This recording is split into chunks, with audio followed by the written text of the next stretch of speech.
Sveiki, mėly senjorai, senjorų savaitės dalyviai, labai malonu jūs čia Palangoje matyti. Ir kviečiam jūs pasikalbėti apie socialinius tinklus ir saugumą internete. Pakelkit rankas tie, kurie yra bent vieno skambučio sulaukę iš sukčių. 50%. Dabar pakelkit rankas tie, kurie ir atidavėt ką nors sukčiam. Niekas.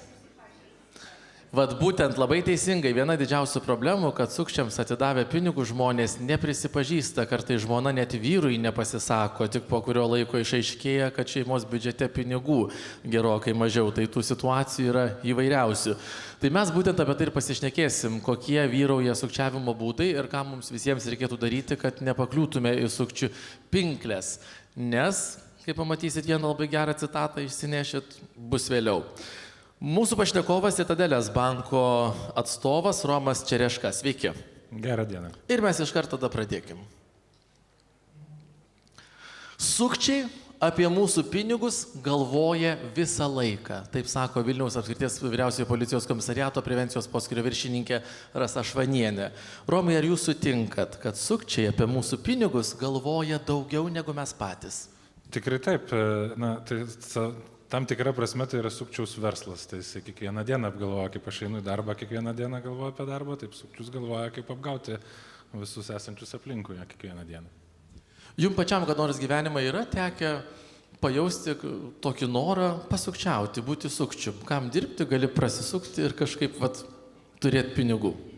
Na, žinot, to kažkokio noro gal tokio ir nėra, kažkokių situacijų gyvenime yra, bet mane tėtis visada auklė, sakė, tu gyvenk taip, kad bet kurią tavo gyvenimo akimirką galima būtų įdėti pirmą laikraščio puslapį ir tau dėl to nebūtų gėda.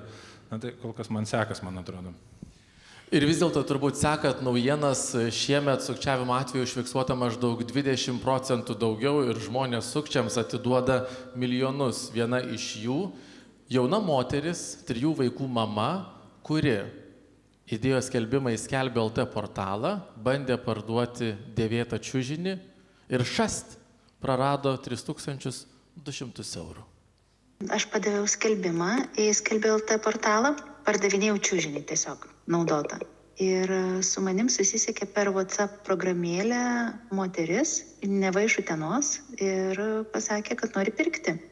Taip pat paminėjo, kad jos vyras yra Omniva verslo klientas ir kad verslo klientai turi galimybę užsakyti paslaugą per Omnivą, kad kurjeris pas mane atvažiuos, viską supakuos, išveš ir man nieko nereikia rūpintis.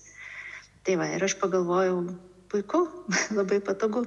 Ir tuomet dienos metu nieko mes nebesusirašinėjom ir jau po 5 maždaug atsiuntė man nuorodą į Omnivą. Ten omniva.lt, bet tik paskui aš pastebėjau, kad ten dar po brūkšnelio daug visokių skaičiukų. Ir pasakė, čia užpildykit savo duomenis, adresą, iš kur paimti ir gausite, ir žodžiu, įveskit savo kortelės numerį ir gausite į kortelę pinigus. Tai man apskritai nekilo jokių įtarimų, nes aš nežinojau, kad Omniva tokių paslaugų neteikia. Buvo vakaras, turiu 3 vaikus, jie visi iš manęs kažkokio dėmesio reikalavo, tai aš taip tarp kitko suvedžiau kortelės duomenis ir tada man išmetė kitą laukelį, patvirtinkit savo tapatybę. Ir aš patvirtinau mobilių parašų savo tapatybę ir tokiu būdu sukčiai prisijungė prie mano banko sąskaitos. Ir jūs Facebook'e paskelbusi apie savo šitą istoriją rašote taip, ne mane gėda, mane apgavo, aš šitoj situacijai nukentėjau, tai nereiškia, kad esu durna, reiškia, kad tą akimirką buvau pažeidžiama. Kodėl jūs parašėt savo istoriją Facebook'e ir dabar kalbat per Lietuvos radiją? Todėl, kad aš sužinojau, kad mano aplinkoje yra žmonių, kurie pasimovė arba vos nepasimovė, bet jie to nepasako dėl to, kad jiem buvo gėda. Bet jeigu man kas nors būtų papasakojęs, kad nėra jokių Omniva verslo klientų, bet kad per Skelbiu kažkam tai pavyko, nes jo ten Skelbiu jie savo tinklapyje rašo, kad ten sukčiai siautėja, bet kaip tai vyksta, aš nieko nežinojau. Ir aš tikiuosi, kad mano šitas postas paragins ir kitus žmonės pasipasakot viešai, nesigėdyti to. Dėl to, kad jeigu tu tampi auka kažkokios apgavystės, tai tau neturi būti gėda dėl to, nes tu nukentėjai. Ir manau, kad tai gali bet kam iš tikrųjų nutikti. nes aš esu vis tiek pakankamai jauna, ten, nežinau, išsilavinusi ir draugauju su technologijom, ten kažkiek ir tai man tai nutiko. Tai ką kalbėti apie žmonės, kurie gal turi mažiau galimybių, nežinau. Romai, tipiška situacija. Susisiekė kažkas per WhatsAppą, pasakė, užpildykit čia formą, atvažiuos Omniva, paims čiužinį, supakuos, gražiausiai išveš ir vat jums į sąskaitą mes įmesim pinigus. Ir 1 sekundės reikalas, mobiliuoju parašu patvirtino, leido sukčiams įeiti į banko sąskaitą, o jau jie ten šeimininkavo. Na taip, tikriausiai šiuo metu sukčiai gal tokiam 2 kryptim dirba. Iš vienos pusės jie bando tokiu būdu gauti jūsų prisijungimo duomenis ir šitaip patvirtinti kažkokį mokėjimą arba transakciją. Bet dabar dar vienas yra būdas, dar toks, pavadinkim, baisesnis, kurie, sakykime, pasisavina jūsų tapatybę. Ir šiandien banką galima turėti mobilioji programėlė ir kišeniai su savim visada. Tai jie tiesiog kūrė tą mobiliąją programėlę, išviliojus jūsų prisijungimo duomenis ir tada jie turi realiai visą programėlę su viso banko valdymu. Jie gali daryti, ką nori tada su jūsų banko duomenimis. Tai už tai tokiuose situacijose, aš kviečiu visada pasitikrinti kažkokių antrų kanalų ar antrų būdų, ar tikrai taip gali būti. Jeigu jums atsiunčia žinutę paštas ir sako, kad reikia patikslinti jūsų duomenis, tai tikriausiai nereiktų pulti vesti, reiktų paimti paskambinti paštą, susiradus telefono numerį ir paklausti, ar čia tikrai taip gali būti. Arba į tą pačią Omnivą, kaip šituo atveju, ar verslo klientam čia ta schema šitaip veikia. Ir tikriausiai tada darbuotojas iš Omnivos jums pasakytų, kad ne, taip nėra ir tada matyt suprastum, kad čia kažkur bando tave pakišti arba įkišti. Žiūrėkit, nesupratau, pavagė mūsų tapatybę, kaip tai vyksta, paaiškinkit.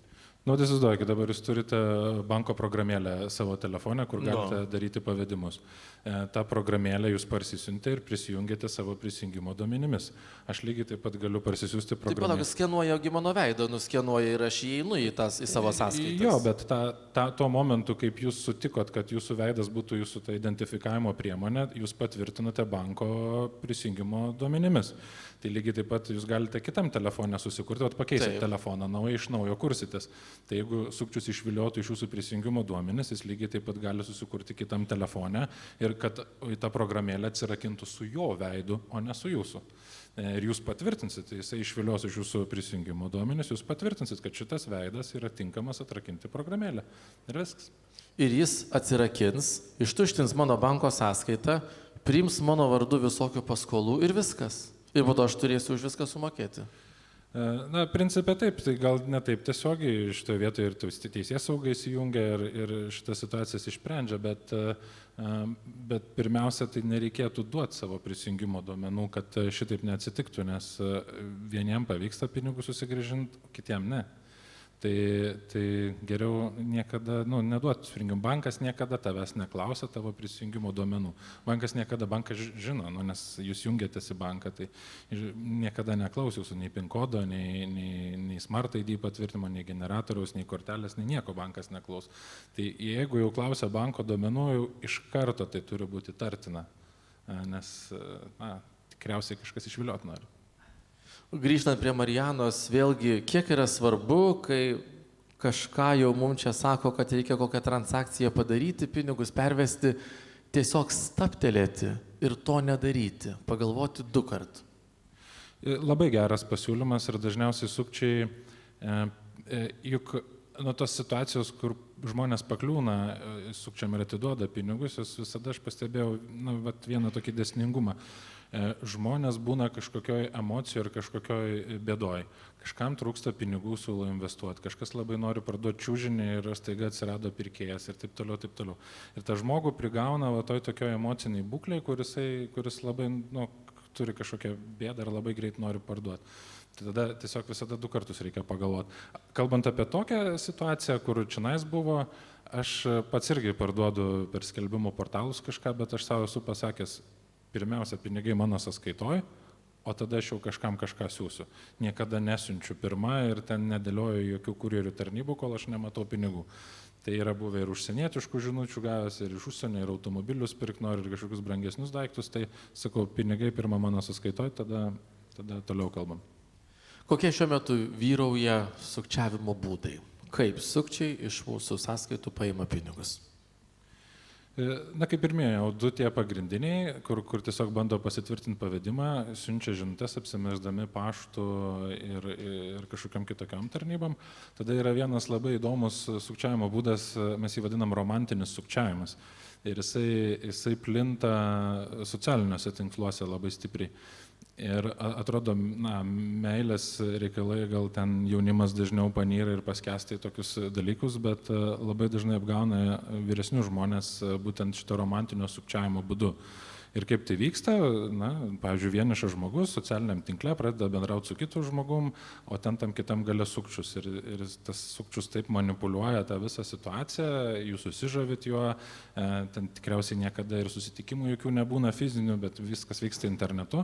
Ir tada kažkurio momentu atsiranda kažkokios situacijos, kur paprašo vienokio ar kitokio formai pinigų. Ir mes esam turėję banke situaciją, kur moteris pervedė sukčiui vyrui 3 kartus nemažą pinigų sumą ir paskui, kai jinai 4 kartą darė, ten jau pas mus pasikartojinis mokėjimas, tas sukčius ir kitus žmonės apgaudinėjo, mes jau tą situaciją pamatėm ir mes jai skambiname, sakom, žiūrėkit, ar tikrai jūs čia daro taip, aš tikrai čia darau, čia man reikia padaryti ir mes jai bandėm paaiškinti, kad čia galimai gali būti sukčiavimas, jinai mūsų labai pyko, grasinosi Lietuvos bankui paduoti ir taip toliau. Na ir mes finalę nepraleidom to mokėjimo, ten paskui mums aišku padėkojo, bet prieš tai 3 kartus jinai padarė tos mokėjimus. Kokia suma? Kiekvienam žmogui suma skirtinga gali būti didelė, šiuo atveju bendroji suma keliasdešimt tūkstančių eurų buvo. Oho, santykiai, kurie neįvyko, kiek kainavo vargšiai moteriai. Čia galima nagus nusikramtyti, siaubas. Kodėl tas romantinis sukčiavimas yra toks apgaulingas?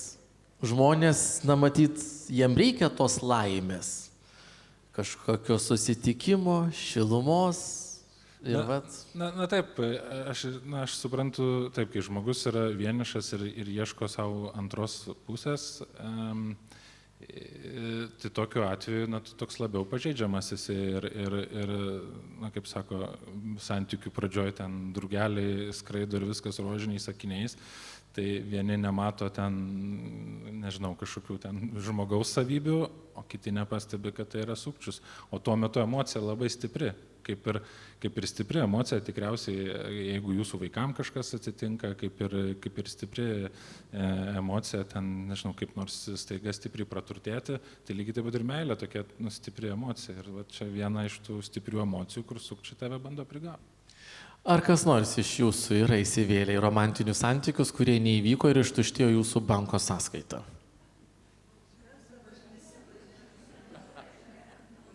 Neprisipažįsta niekas. O gali būti romantinis sukčiavimas gyvas, susirandi vyrą kokį, supranti, moteris suranda vyrą ir duoda jam pinigų, duoda, iš čia kažką ateina, pabūna, išeina. Čia sukčiavimas ar ne? Tikriausiai priklauso, kokių tų tikslų sieki visų to, bet teoriškai ir tokia situacija įmanoma, aš esu skaitęs, kad tokių situacijų yra ir neseniai yra buvę. Net filmas yra pastatytas. Oi, ne tas žodis. Taip, ir ne vienas. Dabar atvejis, kurį aš pats visiškai atsitiktinai išgirdau iš mūsų Lietuvos radijo klausytojų. Mums, kai trūksta temų, mes visą laiką padarom. Kaip, žodžiu, nepakliūti sukčių pinklės? Dėl to, kad tų atvejų daugėja, žmonės pinigų praranda vis daugiau ir kad ir kurią dieną padarysi, visat bus aktualu. Išsikviečiau jau tą minėtą Rasą Švanienę iš Vilniaus apskrities vyriausiojo policijos komisariato prevencijos poskyrio viršininkę ir davėm klausytojams skambinti. Kokius sukčiavimo būdus jūs patys patiriat savo kailiu? Ir vienas, aš vos neišgriuvau iš kėdės, kai paskambino, kas ten, ponas Rimas, man atrodo, pirko kirvį, o nusipirko žaislą. Paklausykit. Aš norėjau papasakoti, kaip mane gražiai apgavo, perkant prekę ir internetu. Pamačiau internete filmuką tokį, žinot, kaip malkas skaldo ir tokias didelės talgyklė uždėta ant kulbės į vidų įstatai šitą medžio kulbę tokią, rąsto gabaliuką. Taip. Ir šito tokio didelių galingų kirvių kapoja, suprantat. Man patiko, kaina nėra brangi, 25 eurai, užsisakiau, atvežė šitas, kurjeris, užmokėjau, atnešė man ir kas gavosi. Taip, išvijojau toks pats kaip tenai, bet 5 kart mažesnis žaislas ant stalo pastatyti. Žaislas, o ne realus ten tas kapoklis, ar ne? Taip, realus, taigi rodo, kaip malkas kaldo. Nu ir tai dabar, kaip čia pasakyti, tai jūs tiesiog apgavo labai kūrybiškai, jums atsiuntė žaislą vietoj tikro kapoklio. Aš paprasčiausiai pasakoju, kaip apgavo. Taip. Suprantat, koks naujas Nu ir ką būdas. darėt, Rimai, labai nusiminėt. Nieko 25 nedariau. eurai ne Ką aš pasaulio pabaiga. Nu. Nu taip, aš galvoju, kad kitą kartą būsiu protingesnis. Taip, ačiū už skambutį. Pone Ir tada mum į laidą paskambino ne vienas ir iš tikrųjų pasakoja, vienas žmogus pirko įrankių kažkokį tai didžiulį komplektą, 89 eurai, jam atsiuntė žaislinių, tų tokių ten kažkokių šaukštelių, kažkokių tai dildžių, dar kažko, nu kaip pasakyti, nemilžiniška suma, bet tikrai nemalonu. Romai, kas čia daros? Perka internetu žmogus kirvi, malkom skaldyt, o gauna kažkokį tai žaislinį sprindžio, supranti, kirvi. Na vėl, čia tikriausiai dvi kryptis yra. Iš vienos pusės aš pastebiu, kad dažnai žmonės neperskaito aprašymo viso. Ir dažnai būna parašyta, kad ten žaislinis arba neskirtas malkoms skaldyti, arba dar kažkoks. Kitu atveju, jeigu tai yra sukčiavimo kažkokia apraiška, tai būna taip, kad sukuria netikras svetainės, kur neva kažką pardavinėja ir žmogus perka kirvį, o dažniausiai nieko negauna. Tai Čia bent žaislą gavo. Čia dar žaislą gavo, bet tokioje situacijoje aš sakyčiau, pirmiausia, tai labai reikia gerai skaityti aprašymą ir jeigu perkama internetu, pasitikrinti, tos internetinės parduotuvės, ką žmonės šneka, būna atsiliepimų, aprašymų ir panašiai, nes jeigu jų nėra, tai tada kyla įtarimas, o tikriausiai apie sukčių svetainės rasit labai daug blogų ir tiesiog nepirksit, ieškos kitoje vietoje. Bet čia praradus pinigus gali būti situacija ir geresnė. Jeigu šitas mokėjimas buvo atliktas internete kortele, yra labai daug šansų susigrąžinti pinigus, dėl to, kad yra veikianti tokia tarptautinė Vizos ir Mastercardo apsaugos programa. Ir jeigu jums kažkas perdavė netikrą prekę, arba jos neatsiuntė, arba kai būna ten su lėktuvo bilietais skrydis neįvyko, ar koks koncertas neįvyko, tokiu atveju jūs kreipiatės į savo banką ir bankas padeda susigrąžinti tos pinigus. Ir aš praeitą žiemą turėjau atvejį, mano pažįstama viena rado internete striukės, kurios buvo 4 kart pigesnės negu Lietuvoje parduotuviai. Tai nusipirko savo ir dar 4 draugam. Ir aišku, jinai jų negavo. Ir man tada skambina, sako, ką daryti. Tai mes maždaug per 2 savaitės jai sugrąžinom pinigus. Aš įsivaizduoju, dar suma buvo nemaža. Kiek tų striukių daugybė prisipirkus. Nu taip, ten buvo keli šimtai eurų, ten neva brangios striukės gero prekės ženklo, tai rado ten jas pigiau ir ta suma tikrai nemaža buvo. Bet kaip tai veikia, paprasčiausiai, vieni bankai išduoda korteles žmonėm, o kiti bankai išduoda tą sprendimą, kur priimami atsiskaitimai. Tai realiai, sukčiui ateiti ir gauti į bankę galimybę priimti korteles yra nelengva, jį ten tikrina. Ir dėl tos priežasties, jeigu jūs apgavo, tada per banką yra kelias per visą Mastercardą rasti tą sukčių ir susigrąžinti tos pinigus. Tai dabar dar kartą, jūsų patarimas, kad jeigu mes ką nors perkam internetu, tai pirkti kortelę. Taip? Taip. Tai yra vesti tą ilgą kortelės kodą ir tada apvertus ten, kur yra tas 3 DVV ar koks tenai. Taip, vesti arba tą ilgą kortelės kodą perkant internetu, arba šiais laikais yra tos, pavadinkime, mobilios piniginės, ten Apple Pay, Google Pay, šitas irgi lygiai taip pat. Bet kas rizikingiausia yra daryti pavedimą į sąskaitą, tiesiog paprastą mokėjimą ir daryti pavedimą dėl to, kad Europos ekonominėje erdvėje tie pinigai nukeliauja į kitą banką per kelias sekundės. Ir jeigu ten yra sukčius, jis staiga vieną dieną surinko tos pinigus, jos kažkur pervedė, išsigrynino ir jos jau pagauti ten yra be galo sunku. Mes girdim daugybę atvejų, va taip kaip Marina. Po valandos tik suprato, kad padiktavo savo elektroninės bankininkystės visus duomenis ir sako, aš atsidarau sąskaitą, matau, čia tiek rezervuota. Kodėl jūs bankai negalit atgrąžintų mums tą rezervuotą sumą, dar jinai neprapuolus yra. Iš esmės, va čia ir pasako, jeigu mokėjimas įvyko kortele, tą sumą galima teoriškai atgrąžinti. Ne visais atvejais pavyksta, bet labai labai dažnai pavyksta ją grąžinti. Tai, čia matyti nesiplečiant, bet yra tokia sistema, vadinasi chargeback. Tu rašai vienam banku, kad prašau grąžink tos pinigus ir grąžini. Bet jeigu pavedimas iškeliavo fiziškai, dažniausiai tada nerašo rezervuota, nes tie pinigai iškeliauja iš sąskaitos ir tada jau tik tais yra teisinis procesas. Žinoma, ta kita pusė nesažiningai praturtėjo, bet tada iš principo teismas tik belieka. Arba gera valia sukčiaus grąžinti, ko nebūna.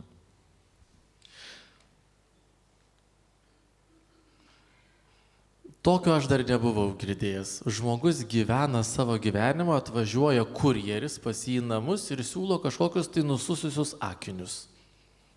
Jau man virš 80 ir aš daug ką užsisakinėjau internetu ir į namus, ir į paštomatą. Atvežė, bet pastebėjau šitą, jeigu kokios nors prekės ieškai internete, tai tuoj ateina pasiūlymai. Va, ir čia nelabai senai, reiškia, atvažiuoja kurjeris, čia dar įleisti reikia per vartus, tai reiškia, sako tau prekę, sakau, kokią prekę, sako, nežinau, bet sako, reikia vietoje apmokėti, sakau, kokią kainą, apie 89 eurai, sakau, kad aš tikrai nieko neužsakinėjau. Sakau, ar galima pažiūrėti? Sako, negalima, bet sako, dažnai pas mane atvažiuoja, pažiūrė, reiškia, dviejos poros akinių tų brangių. Čia ėjo reklama gal visą mėnesį, nes vietiškai pirkit žmonės pirko, tai ten toks reklamas, kad nedaug dievė. Tai ką pažiūrėjom, sakau, labai ačiū, sako, aš įdėsiu į paštomatą, sako, tik jūs neimkit, va tokių atvejų būna. Antras atvejis dabar, reiškia, kiniečiai. Tai ten anksčiau dar su jais bendraudavom, tokių būdavo gana pigių ir neblogų prekių, o dabar eina toks chlamas, o reklama tai eina tokia, kad 80% nuolaida. Tarp kito vadinasi temu.lt, tai ten ko tik nori. Tai čia irgi nedaug dėvė. Jeigu užsisakai, tai po 2 mėnesius lauki, kol jie iš Kinijos, reiškia, atsisiunčia čia mūsų tarpininkai. Taip, kad žmonės kas klausosi, tai būkite atsargus su tuo. Aš tokio dar nebuvau girdėjęs. Atvažiuoja kurjeris, siūlo kažkokius akinius ir prašo čia pat vietoj susimokėti. Tai matyt, mes čia galime tarti, kad tas kurjeris yra sukčius. Jis apsimeta kurjerių ir bando parduoti už 8-9 eurus 2 kažkokius akinius nesąmoningus.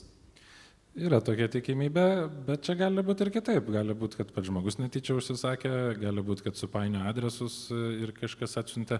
Tai tiesiog tokia situacija, dažniausiai sakyti reikia, aš neužsakinėjau ir man tų prekių nereikia, bet kur žmonės dar dažnai pakliūna ir tose pačiose socialiniuose tinkluose, reikia visada turėti mintį, kad kai naršai socialiniuose tinkluose spaudė ant tam tikrų nuorodų, žiūri tam tikrus filmukus, ta visa informacija, pavadinkime, yra panaudojama ir tada jums teikiami pasiūlymai tokiu būdu. Tai kiti žmonės būna dar ir nesupranta, ant ko jie paspaudžia ir galimai kažką užsisakė. Bet tokiu atveju, jeigu jūs pinigų nemokėt, niekada nevėlu atsisakyti tos prekės ir principė Lietuvoje bet kokią prekę per 14 dienų net galima grąžinti. Tai atvažiavo kurjeris, siūlo akinius, tu jų nepirkai, sakai, aš jų nepirkau, man nereikia, ačiū, vežkit atgal ir tada kurjeris grąžina siuntėjui. Klausytojai čia paminėjo keletą internetinių parduotuvių, 2 tikrai labai garsios, AliExpress. Kas iš jūsų esat pirkę AliExpress iš Kinijos? Ir dabar pusė Lietuvos perka tai telefonui, dėkliuką tai telefonui, kokią tai supranti štampelį, gėlytę kažkokią tai užkliuoti ir panašiai. Kas siunčiatės iš Kinijos AliExpress? 1, 2, 3, nedaug. O Emu, čia naujai atsiradusi parduotuvė? Temu, taip. Žinot, tai siunčiatės kažką? Ką siuntėt? Kiek šitos 2 kiniškos platformos yra saugios? Aš, pavyzdžiui, esu vieną kartą užsisakęs 20 telefono dėkliukų, taip ir negavau. Dulkių siurbliui robotui, tokius šepetėlius papildomą rinkinį užsisakiau, irgi negavau. Aš ten, aišku, jie nedaug kainavo, aš neturėjau laiko ten rašinėti elektroninių laiškų ir taip toliau, bet aš, pavyzdžiui, negavau.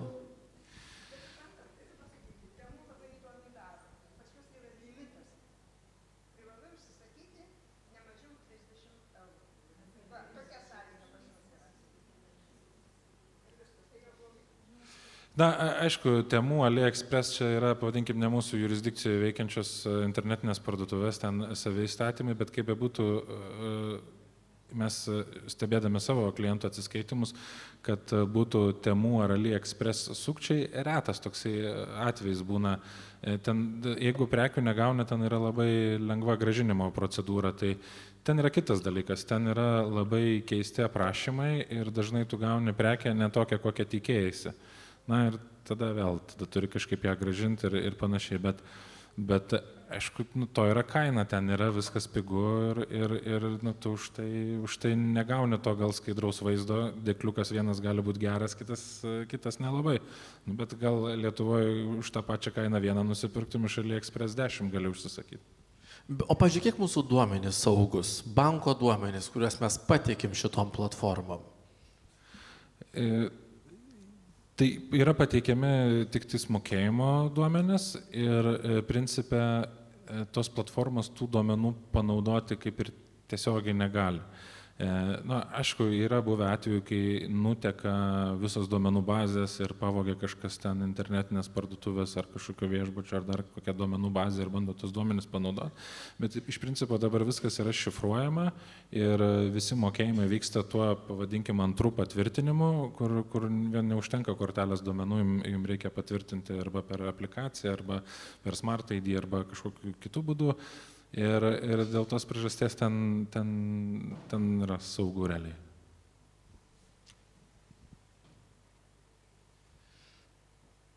Išgirsim, yra žmonių, kurie moka atkirsti sukčiams.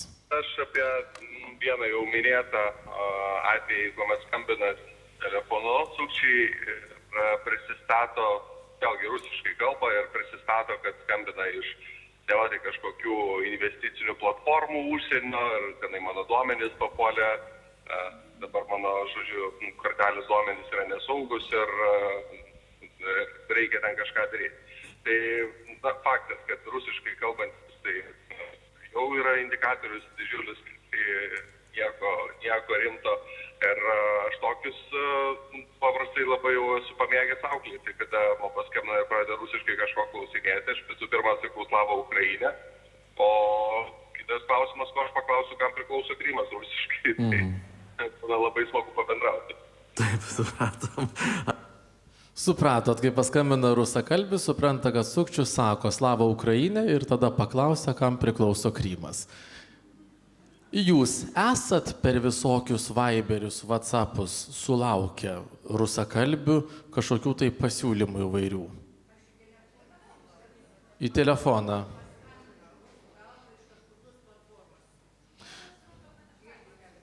Bet jūs iškart suprantat, kad čia sukčiai?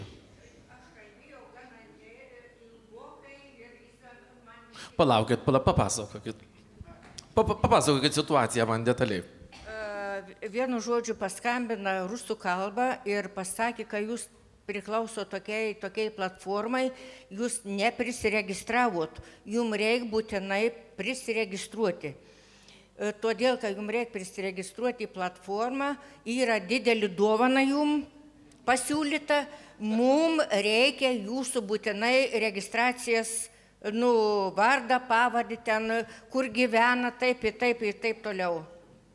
Sakau, žinot ką, aš pirmiausiai pasitarsiu su sūnum ir man perskambinkit už valandas. Taip ir buvo, už valandas jisai man vėl skambin. Sakau, ačiū už informaciją, aš niekur nepriklausau, niekur su jokiom investicijom nepridedu ir nenoriu su jumis daugiau bendrauti. Bet jūs gražiai jį pasiuntėt? Taip. Pasakiau, ačiū, daugiau neskambinkit. Kas dar yra kaip nors atsakę sukčiam kūrybiškai? Kalbėjau gana ilgai su juo. O tai ko jūs kalbėjot? Jau pradėjau patikėti. Kas dar norit pasipasakot, kaip yra sekęsi su sukčiais kalbėtis? Už tai ir sakiau, kad reikia sūnui man paskambinti, pasitarti su sūnum. Pradėjau patikėti ir tada skambinau sūnui. Bet žiūrėkit, dabar jeigu jūs nebūtumėt paskambinus tam sūnui, gal dar po valandos jau būtumėt ir investavus savo pinigus tenai. Gal ir būčiau. Jo, nes mane labai ilgai sakau, aš neturiu laiką. Sako, nu dar porą klausimų, tai gal sugalvojot jau, gal galėsim bendrauti. Nu, rusų kalbą, aš gerai kalbu rusiškai, jo, taip buvo. Romai, realus pavyzdys, ačiū. Kaip nepasimauti? Na, aš tai siūlau tiesiog nesileisti jokias kalbas, nes teisingai pasakė, čia mes visi pasakoja, kad beveik investavau, visi čia šypsomės, kikenam, bet realiai tai kiekvieną čia nais galėtų prigauti ir jie labai gerai kalba ir manipuliuoja situaciją. Tai aš tiesiog siūlau nesivelti į jokias kalbas, kad tiesiog nepakiptumėt. Aš pats, kadangi aš dirbu ir domiuosi toj srityje, aš dažnai su jais pasikalbu, dažnai pasirašinėju, kažką man tiesiog įdomu, kur ta schema nuves ir kaip jie tos pinigus paims. Bet šiaip aš siūlau nesileisti šitą kalbą. O investicinis sukčiavimas, čia dar vienas toksai irgi didelė dalis sukčiavimo. Ir, na, čia panašu toks, pavadinkim, brutalus buvo išsivilio duomenės ir kažką paimti, bet yra, kur siūlo investuoti, tu investuoji, tau parodo grąžą, kad tu investavai 100 eurų, uždirbai 10. Tada žmogus, kiti sako, aš patikrinsiu, pabando tos pinigus išsigryninti ir jam pavyksta, jam perveda atgal iš platformos, tada jis perveda daugiau, tada vėl pabando išsitraukti, vėl perveda, o tada, kai labai daug pinigų perveda ir dingsta ta platforma ir nebeišsitraukia žmonės tų pinigų. Tai jie net kelis kartus tau atiduoda, taip tave patampa priminat gal kaip su jauku. Dabar patarkim, taip jau artėjant link pabaigos, apie visokius tokius skambučius, patvirtinimus, nepatvirtinimus. Kaip nepakliūti sukčių pinklės. Pirmas žingsnis – sustoti, neskubėti, nieko nedaryti iš esmės, jeigu tu nebelabai susiorientuoji, kas čia vyksta. Žinot, kad yra žmonių, kur paskambina, sako, žuvo jūsų sūnus, pateko į avariją ar ten sunkiai sužeistas, atiduoda visus pinigus, o paskui prisimena, kad sūnaus tai išvis niekad ir neturėjo. Na taip, ir čia, kiek man irgi yra tekę kalbėti su žmonėm, to emocijų tave užglosto, tai geras patarimas sustoti, tiesiog nutraukti tą pokalbį, pasitarti su kažkuo ir pasikalbėti su kitu žmogum, sūnum, draugu, draugė, vyru, bet kuo. Ir tada trečias būdas, ką aš sakau, visada tą informaciją, kurią jums pasakė, pasitikrinti kitų šaltinių. Jeigu paštas sako, reikia patikslinti duomenis, pats paimat, nueinat ar paskambinat į paštą, paklausit, ar tikrai reikia. Jeigu paskambino sukčių, sako, sūnus papuolė į avariją iš policijos, taigi galima į policiją paskambinti ir paklausti, ar iš tikrųjų taip atsitiko. Ir bet kokią kitą situaciją, rasti kitą būdą, kaip oficialiai pasitikrinti tą informaciją. Kas sako, neatsiliepia policija, ne? Tai tada nieko ir nedarykit. Atsiras tas sūnus, nugi nesupus areštiniai.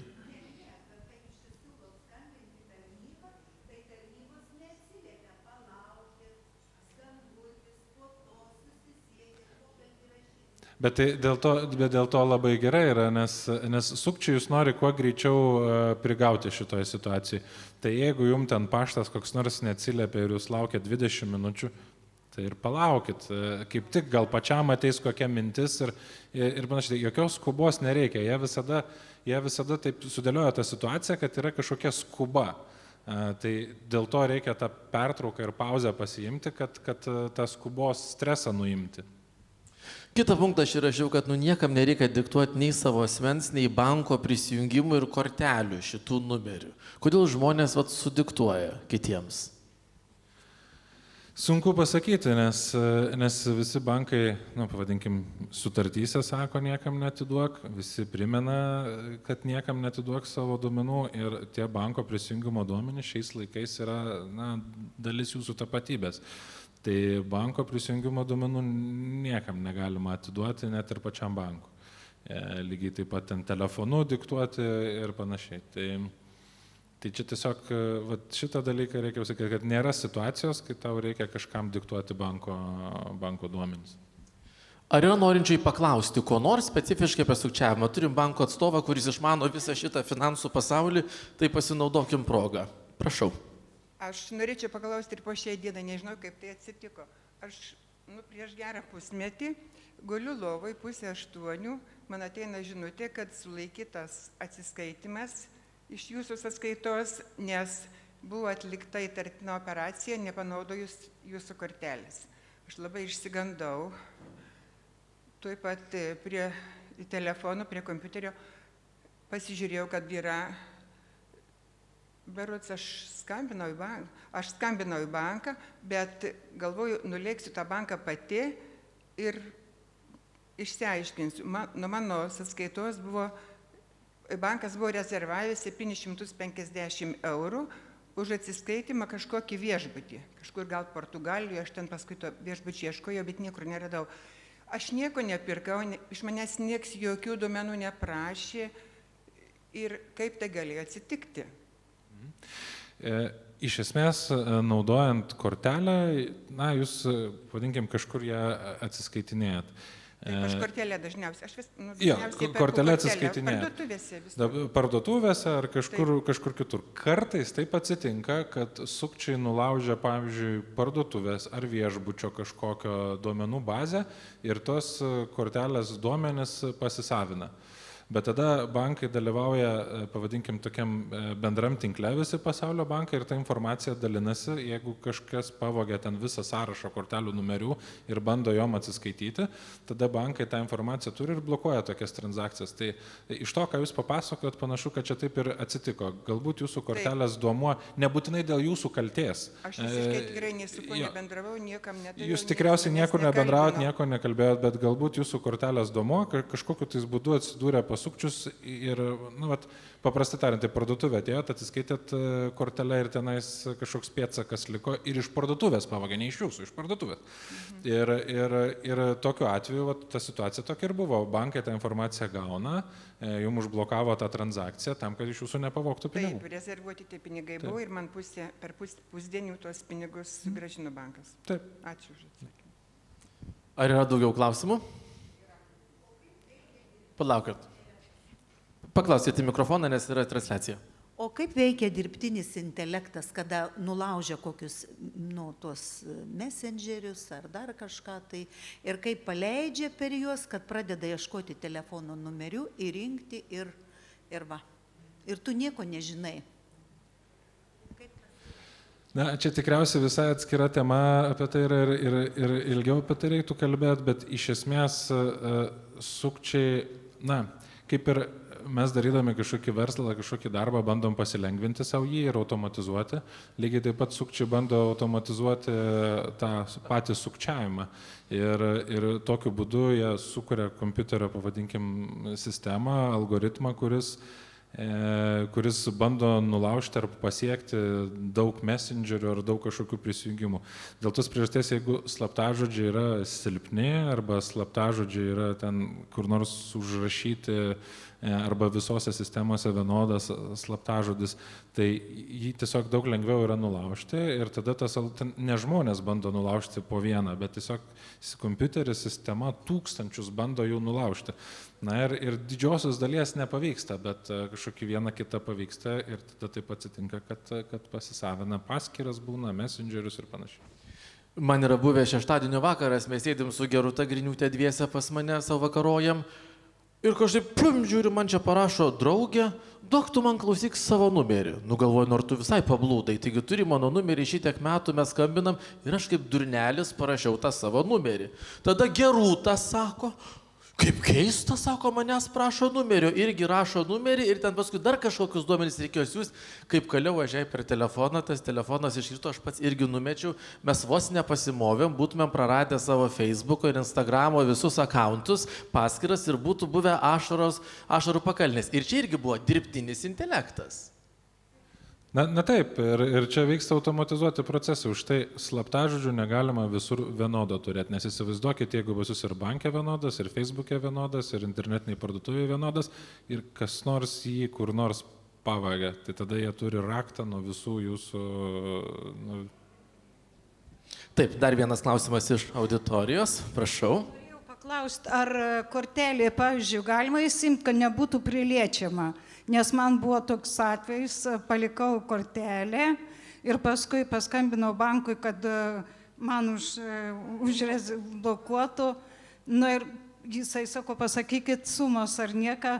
Sako, jūs apsiprekinot, kur paskutinį kartą, sakau, Maksimui. O ten ne, sako, yra Norfai pirkta prekių, už tiek tai įpriliečiama. Ir ar galima, nes aš noriu tos... Jo. Taip, bekontakčius mokėjimus galima blokuoti, kad jie neveiktų, bet šitoje situacijoje mano patirtis yra tokia, kad bekontakčių mokėjimų šitą, pavadinkim, galimybę dažniausiai sukčiavimas įvyksta namuose, pavadinkim taip, arba artimųjų sukčiavimas. Dėl tos priežasties, kad bekontakčiai atsiskaitimai, pirmas dalykas yra ribota suma maksimali vienos transakcijos, kitas dalykas yra bendra suma transakcijų. Sukčiam neverta kažkokių sistemų daryti, kad ten po 20 eurų vogti tos pinigus iš žmonių. Didesnė suma. O Liminors man sakė negalima, aš įsimėjau kortelę, sako negalima. Aš sakau, vis tiek aš jau mano amžių, sakau, žinot kaip yra, ir paliek, ir nepasiimi. Sako, negalima, kad nebūtų liečiama.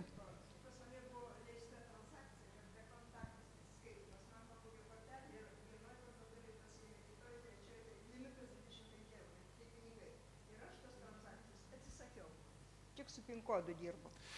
Tai vėl ir sakau, tas teoriškai įmanoma paėmus fiziškai jūsų kortelę pavogus ir atsiskaityti iki tam tikros sumos. Yra vienos sumos 25 eurai ir bendra suma, nepasakysiu, kiekvienas bankas skirtingai užsideda, bet ten gali būti, pavyzdžiui, bendra suma 100 eurų. Tai va čia va maksimalus yra nuostolis.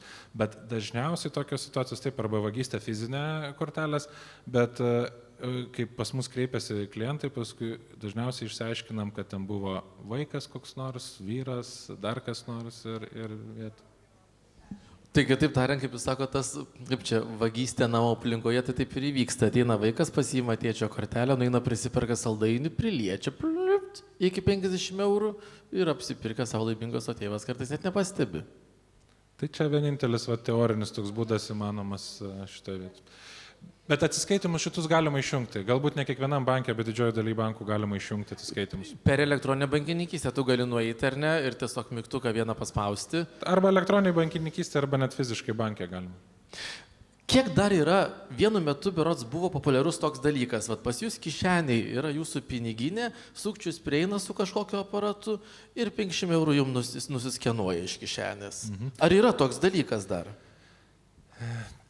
Teoriškai galbūt, praktiškai nėra dėl tos priežasties, kad aš jau kaip ir pasakau pradžioj, tam, kad turėti tą galimybę, kad tuos pinigus nuskaityti iš kortelių, turi turėti banko sutartį. Ir bankai labai griežtai tikrina visus prekybininkus. Tai ką tu ateisi, sakysi, aš turiu aparatą, kur voksiu kortelės, tai niekas tokiam neduos, juos visus patikrina. Dabar, kad techniškai tą padaryti kažkur, autobuse ar traukinį, vėlgi labai sudėtinga, dėl to, kad tas atstumas yra labai mažas, tą aparatą kažkaip tu turi priglausti, tas aparatas turi būti sukonfigūruotas, ne prekės pirkto kortelės duomenis vogti. Labai daug dedamųjų aš Lietuvoje nesu girdėjęs, kad toks būtų. Taip, palaukit, prinešiu mikrofoną ir prašau, klauskite. Esu skaičiusi, kad savo kortelės pardavėjų negalime rankas paduoti, bet kitose parduotuvėse, ypač mažesnėse, prašo ir paduoti tą kortelę. Ar jie gali ką nors su tą kortelę? Kortelę galima atsiskaityti keliais skirtingais būdais. Galima atsiskaityti be kontakčių būdų, galima atsiskaityti įkišus kortelę į terminalą ir trečias būdas yra galima suvedus kortelės duomenis internete. Jeigu taip nereikia duoti pardavėjai kortelės, bet kartais taip atsitinka, tada reikia žiūrėti, kas vyksta su ta kortelė. Ir man yra buvęs atvejis, kai aš buvau užsienyje, nuomavaus automobilį, mano kortelę visą nuskanavo abidvi pusės ir pasidėjo popierių į stalčių, net ne į seifą, o į stalčių. Ir tada aš suprantu, kad realiai bet kas iš tos stalčius gali paimti tą kortelę ir panaudoti tą kortelę pirkti kažkur internete. Tai jeigu pardavėja paima, tai tiesiog reikia žiūrėti, ką jinai daro su ta kortelė. Jeigu jinai kiša į stalčių ar kažkur slepia ar kažką, tada įtarimas, bet jeigu tiesiog įkiša, tai...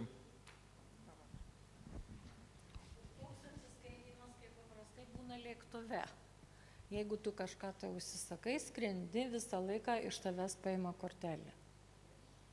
Ne tu neliečiamuoju būdu, ne kontaktiniu, bet visą laiką, kiek dabar teko skraidyti, tai tikrai visą laiką paima kortelę. Bet ten, kaip nepasakysi, jeigu tu užsisakai kažką, tai ne. Įjungtas.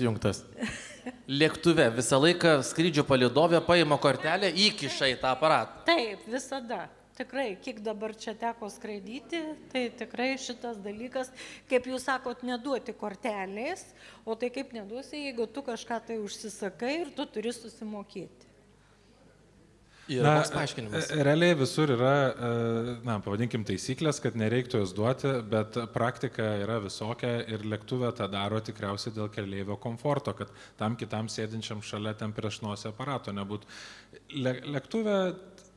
Lėktuve dar kitoks atsiskaitimas vyksta. Dabar jau yra modernių, kur yra tikrinamas likutis. Anksčiau lėktuve vykdavo atsiskaitimai netikrinant likučių. Už tai paimdavo tą kortelę. Ten yra labai specifinis atsiskaitimas, nes lėktuve ryšio nebūdavo ir nurašydavo pinigus tik nusileidus ant žemės. Bet kad lėktuve paima, manyčiau, čia dėl keleivių komforto ir tikriausiai dėl to nereiktų labai pergyventi. Aš žiūrėk, dėl lėktuvo, kur nėra ryšio. Aš esu girdėjęs, kad tu gali, pavyzdžiui, turėti kortelę be pinigų. Arba ten 10 eurų. Ir tu taip gerai pauliavoji lėktuve. Privalgai, prigeri, nes nėra ryšio. Tu atsiskaitai tą aparatą, tada nusileidžia lėktuvas ant žemės, tu išeini ir visi žiūri, kad pinigų nebėra, nes tiesiog tu jau viską suvalgiai išgėriai ir tavęs jau neberas. Ar įmanomas toks dalykas? Teoriškai vėl viskas įmanoma, bet yra kaip. Bankai išduoda korteles, yra paprasta debito kortelė, tada yra kredito, tada yra auksinė, tada yra kokia nors platininė. Ir tos visos kortelės yra ten brangesnės, bet kuo tu imi brangesnę kortelę, tuo tu gauni didesnį šitą atsiskaitimo limitą be ryšio. Tai paprastas debito kortelės dažniausiai tokio limito neturi arba jisai yra labai mažas, o platininė kortelė gali turėti kelius šimtus eurų limitą, kur leidžia atsiskaityti be ryšio. Tai principė bankas jums išduodamas platinos kortelę įvertina jūsų mokumą ir tai, kad tikėtina jūs tos 300 eurų vienai per kitaip gražinsit. O jeigu jūs negalit gauti platinos kortelės, bankas nepasitikė jumis, tai tada tas limitas mažesnis yra. Tai principė ten vėl yra ribota pinigų suma, kurią jūs tokiu būdu galėtumėte išleisti. Ar dar yra klausimų? Kiek klausimų. Palaukit, prinešti mikrofoną. Ne, tai taupam laikas, pinigai. Dabar yra tos elektroninės, aš galiu sudėti, ne? Paslaugos elektroninės, tai yra registrų centras, kad yra alėja. Jie visi prašo, nėra ten, kad per elektroninį paštą susisiekti, ar kaip prašo tapatybės patvirtinimo. Tapatybę mes tvirtinam banko kortelę. Dabar iki kokio gylio nueina tie duomenys? Prašo patvirtinti duomenų. Jeigu... Taip, dažniausiai jungiantis prie valstybinių, pavadinkim, šitų sistemų, nebūtinai valstybių, bet prie šitų, kurius išvardinat, tenais jungiantis parašo dažniausiai, kokius jūs duomenis atiduosit.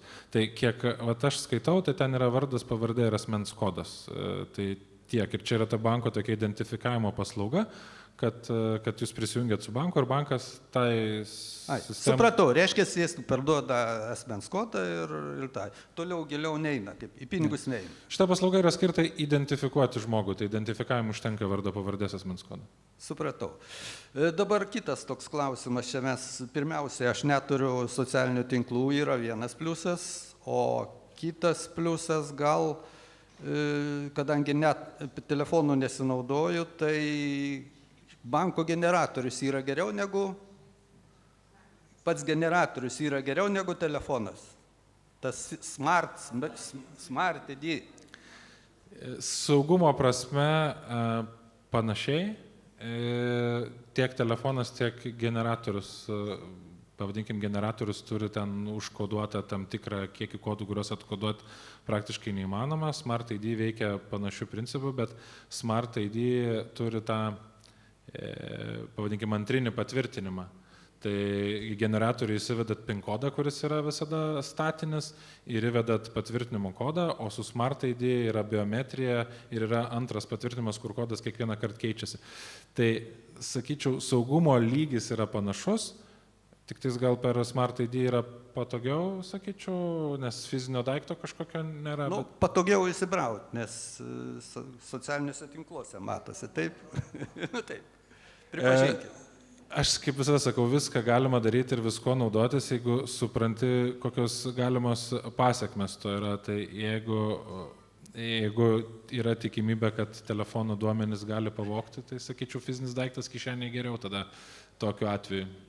Čia dabar tada ne mano klausimas. Prie pridedamų paveiksliukų nuspauskit nuorodą, kai mes dabar dalinamės, kaip pasakyti, ten gėlių puokštėm, dar kur nors ten būna tų šiukšlių prisekta. Į telefoną gali būti, ir į telefonus, ir į kompiuterius. Aš sakyčiau, jeigu ta nuoroda nepatvirtinta arba jūs nesate tikri, kad ant tai nuorodai kažkas yra saugaus, tai geriau nespaustų nuorodų. Bet jeigu gražu, galima papulti. Galima papulti. Ai, tai tiek ir tai reikėjo patvirtinti, kad galima. Ačiū. Ačiū. Ar dar yra klausimų? Persim prie kitos mano labai mėgstamos temos. Pensininkė 76 metų prarado 58 000 eurų. Kita pensininkė 90 kažkiek. Dar ten kažkas 10 eurų. Iš kur jūs turit šitiek pinigų? Aš niekaip nesuprantu. Ar kas nors man galit paaiškinti?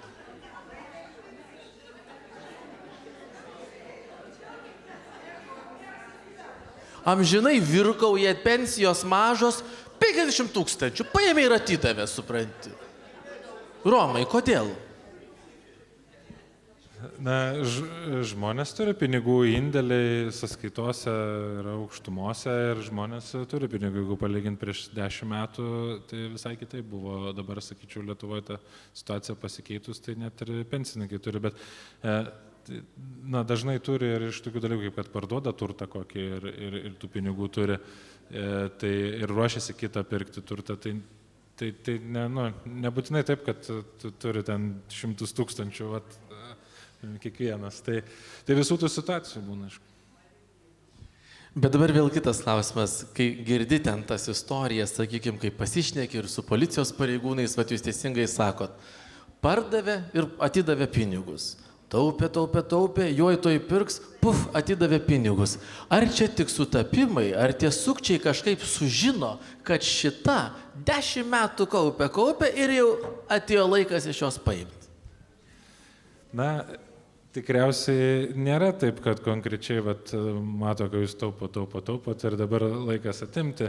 Tikriausiai jūs kažką padarėt, kad reiškia, indikavot, kad galimai jūs turit pinigų. Pavyzdžiui, nuėjote į kažkokį portalą nekilnojamo turto skelbimų pasižiūrėti dar kažkur ir tai indikuoja, kad galimai jūs norit kažką pirkti ir turit pinigų. Bet reikia visada turėti mintį, kad pavagė iš to žmogaus, kuris turi pinigų, bet pabando pavogti iš 1000, kurie ir neturi.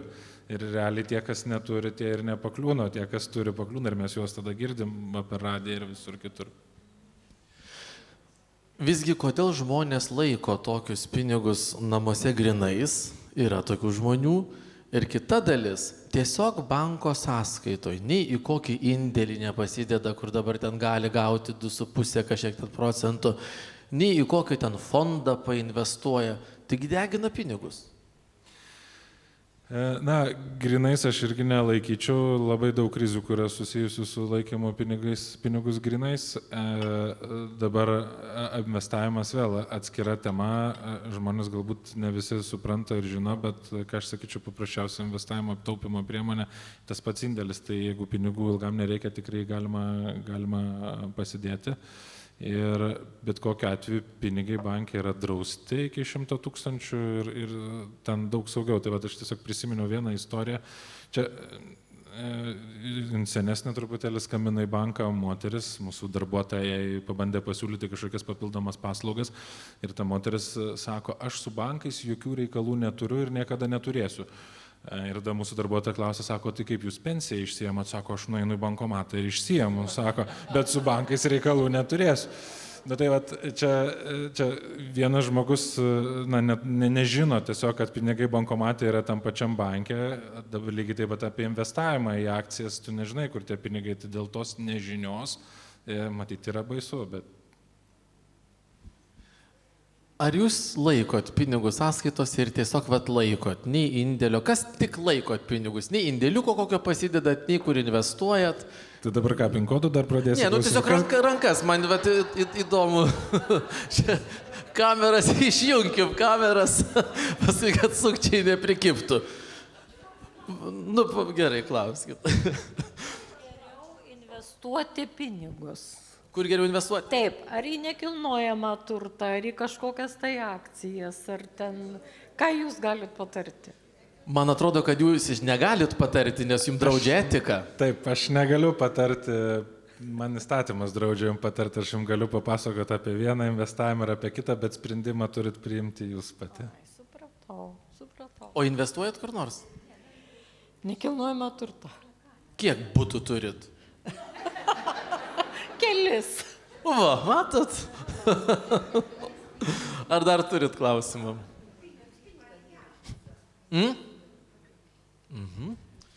Taip, kitas klausimas, aš čia užrašiau kažkaip užsimiegojęs nesąmoningai kompiuterinis raštingumas, bet čia turi būti finansinis raštingumas. Jūsų vertinimu, kiek jūs patys esat finansiškai raštingi? Tai yra, žinot, kas yra pinigai, kaip reikia su jais elgtis, ką reikia daryti, kad jie nesudegtų, naudotis tom visom, sakykime, technologijom, bent jau pagrindinėm ir panašiai. 0? Va, ne, visi skiria nuomonės. Romai, jūsų vertinimu. Ar mūsų tauta finansiškai raštinga? Na, aišku, mes taip sakom, kad ne visi ir to raštingumo, ir to reiškia, ugdymo ir švietėjiškos veiklos labai reikia, kad tiesiog dar daugiau žmonių būtų finansiškai raštingi. Bet aš matau palei klientų elgseną ir aš galvoju, taip atsukus 10 metų atgal buvo visiškai kitokia situacija. Dabar daugybė žmonių naudojasi ir internetu, ir moka mokesčius internetu, ir va dabar kortelėm naudojasi žmonės, o anksčiau sakydavo, kad ne tik tais grinėjai. Tai aš sakyčiau, mes stipriai esam paėję į priekį šitoje vietoje. Tai aš net neabejoju, kad didžioji dalis žmonių susitvarkys su tom baziniam funkcijom. Dabar gal didesnis klausimas ir dar daugiau švietimo reikia dėl būtent saugumo ir kad nepakliūt, ką mes aptariam pastarąją valandą.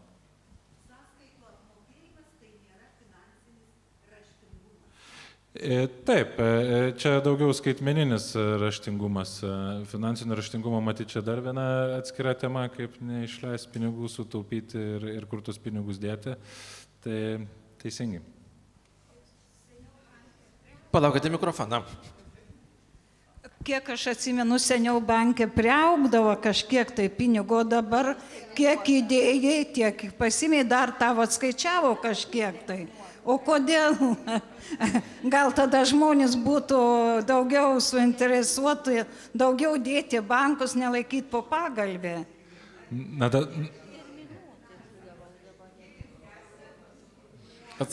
dabar tikriausiai tas laikmetis, kai bankė priauga, prieš kelis metus, kai buvo neigiamas palūkanas, nepriaugdavo, bet dabar bankė priauga ir dabar galit gauti tikriausiai rinkoje ten iki 3, gal net daugiau. Taip, iki 3% maždaug. Palaukit, kas norit pasisakyti dar? 2 metus ir už 2 metų priauga 47 eurai. Tai visus išsėmiau ir investavau kitur. Tai per 2 metus 47 eurus uždirbote, ne? Tai oi, kad daug. Išėmiau ir investavau į akcijas. Taip. Į kokias? Igničio? Ne. Čia, kur aš investavau, jūs tikriausiai net nežinot. Žiūrėkit, stebuklų tikriausiai nėra. Yra taip, kad kuo didesnė rizika, tuo tikėtina grąža didesnė. Kuo mažesnė rizika, tuo grąža mažesnė. Tai indėlis yra vienas saugiausių, pavadinkim, taupimo ir investavimo būdų, štai ta grąža yra mažesnė. Tai vėl, kuo žmogus vyresnis, tuo labiau matyti reikia galvoti apie pinigų vertės išlaikymą, o ne apie jų auginimą. Ir labiau galvoti, kad neprarasti, nes jau tikriausiai ten kartais nepriauks. Tai, sakyčiau, neverta labai rizikuoti. Bet čia kiekvieno žmogaus pasirinkimas. Palaukit, ateinu, atbėgu. Ką ta kamera čia pastatyta ant tako, klausykit. Labą dieną. Noriu paklausti, o kaip bus su grynais pinigais? Jau stengiam numatyta, gal jūs daugiau informacijos turit. Ar bus panaikinta gryni pinigai, kaip žadama, ar dar tik kalba tų? Mano asmeninė nuomonė, aš tuo labai abejoju. Gryni pinigai daug metų buvo ir manau, kad bus. Ir čia yra tam tikras balansas. Jeigu visi pinigai būtų vien tik skaitmeniniai, tada nebūtų to balanso. Juos, pavadinkim, karo, tarkim, atveju ar kažkokiose kitose situacijose reikia, kad būtų gryni ir reikia jų turėti ir tų situacijų visokių nenumatytų būna. Tai tiesiog šiandien dienai daug patogiau yra atsiskaitinėti ne grynais pinigais, bet tokios rizikos valdymo prasme, manau, kad jie bus. Vis tiek, gal netaip supratot ar netaip pasakiau, kaip mokėjimo priemonė, kad parduotuvėse, kaimuose žmonės tiesiog nepriima kitaip, tik tai kortelės ar panašiai ir sako, kad iš vis nebus galima atsiskaityti, kaip mokėjimo priemonė. Kad nebus galima grynaisiais kai kur atsiskaityti, bet ir dabar juk yra vietų, kur nepriima grynųjų, pavyzdžiui, kasos kai kurios. Taip, yra dabar vietų, kur grynais negalima atsiskaityti, tik tais kortelė, tas visą daroma ten yra dėl greičio, pavyzdžiui, ten kavinėse dienos pietų, kad viskas vyktų greičiau ir panašiai. Bet čia kiekvieno verslo matyt pasirinkimas ir jeigu paimti tokią šalį kaip Švedija, kurioje tų grynų jau buvo labai mažai prieš 10 ir 15 metų, tai žiūrėkit, praėjo 15 metų nuo to, kai ten jų jau buvo mažai ir dabar jų tenais yra, bet vis vien gryniai yra ir jais atsiskaityti tenais galima, galbūt ne visai visur, bet principė atsiskaityti grynais galima, nors Švedijoje visų transakcijų 90 keli procentai vyksta skaitmeniniu būdu korteliam ir tik tais vos keli grynais. Lietuvoje ta statistika dar vis yra maždaug ten 40-60. Tai dar tikrai labai nemažai yra grynų pinigų.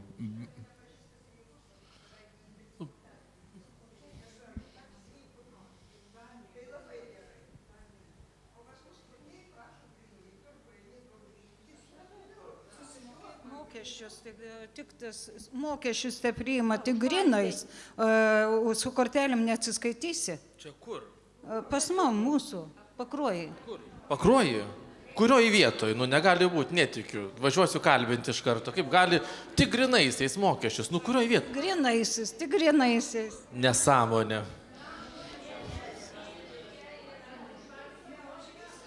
Tokių vietų, kur tik grynaisiais.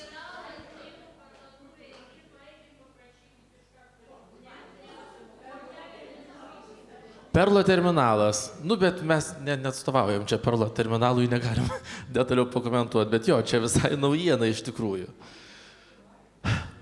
Pakelkit rankas, kas neturit banko kortelės ir kažkokiu būdu tik grynaisiais gyvenat.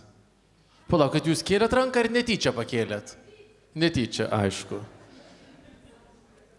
Kas iš jūsų nesinaudojat elektroninę bankininkystę?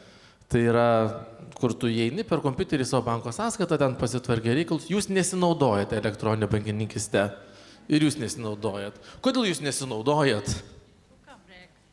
O kam reikia? Bet kortelę turit? Turiu. O kam ta elektroninė bankininkystė? Ką nereikia man? Pavedimą padaryti. Jeigu reikia, vaiką mums praved. Bet jūs turit elektroninę bankininkystę, jūs tiesiog patyje nesinaudojat. Jo, taip. Tai, kad nesinaudoja elektroninė bankininkystė, sukčiam sunkiau yra prie jos prieiti ir jos pinigus išvogti. Tikriausiai.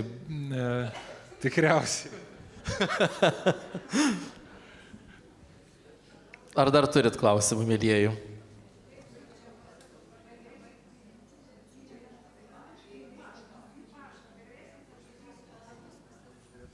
Diskusija užvirė, bet jau jos įrašyti nebegalim. Ar dar turit klausimų? Viskas aišku. Tai ir dedam tašką turbūt, ar ne? Ačiū Jums, ačiū Romai Čeraškui, Citadelė banko atstovui. Buvo smagu pasimatyti. Geros Jums savaitės.